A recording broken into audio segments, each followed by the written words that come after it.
क्या यही कामयाबी है? पैसा और बंगला कमाना? आज की दुनिया में सफलता की परिभाषा बहुत छोटी कर दी गई है। बड़ा घर, बड़ी गाड़ी, बैंक बैलेंस, सोशल मीडिया पर दिखने वाली लाइफ, इन्हें ही सफलता मान लिया गया है। लेकिन एक सवाल खुद से पूछिए, अगर यही कामयाबी है, तो क्या आप इसे अपने साथ ले जा पाएंगे उस दिन जब इस जीवन का अंत होगा? Success is not what you have, but who you become. जब अंतिम समय आएगा, तब बैंक बैलेंस नहीं, आपका चरित्र आपके साथ होगा। तब संपत्ति नहीं, आपके कर्म आपके साथ होंगे।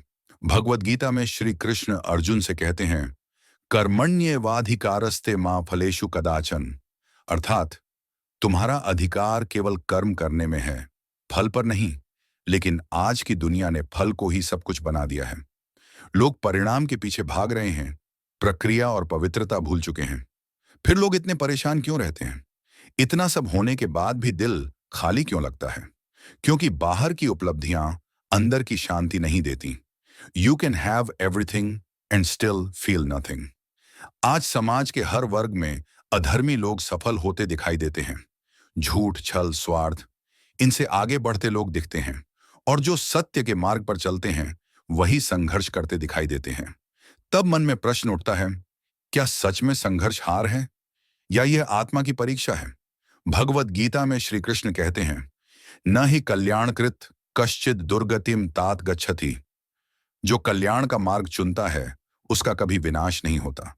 धर्म का मार्ग कठिन हो सकता है, लेकिन व्यर्थ नहीं होता। Hard roads often lead to beautiful destinations. जो व्यक्ति सत्य और करुणा का मार्ग चुनता है, वह भले ही धीरे आगे बढ़े, लेकिन उसकी आत्मा हल्की रहती है। आज के समय में लोग बाहर से मजबूत दिखते हैं, लेकिन अंदर से टूटे हुए हैं। क्यों? क्योंकि उन्होंने सफलता को तुलना से जोड़ दिया है। दूसरों से आगे निकलना ही जीत मान लिया है। लेकिन गीता कहती है, योगस्थ कुरु कर्माणि, अर्थात अपने मन को संतुलित रखकर कर्म करो। संतुलन ही असली सफलता है। बस इतना समझ लो, अगर तुम्हें तथाकथित कामयाबी के बिना भी दिन का संतोष मिलता है, रात को सुकून भरी नींद आती है, और समाज में कष्ट सहने वालों को देखकर तुम्हारी आंखों में आंसू आ जाते हैं, तो समझ लेना, तुम इस युग के सबसे अधिक भाग्यशाली व्यक्ति हो। क्योंकि संवेदनशीलता कमजोरी नहीं, बल्कि आत्मा की शक्ति है। Real wealth is not in your wallet, but in your heart. जिस दिन आपको दूसरों के दर्द से फर्क पड़ने लगे, उस दिन समझ लीजिए कि आपका हृदय जीवित है। श्री कृष्ण अर्जुन से कहते हैं, स्थित प्रज्ञस्य का भाषा।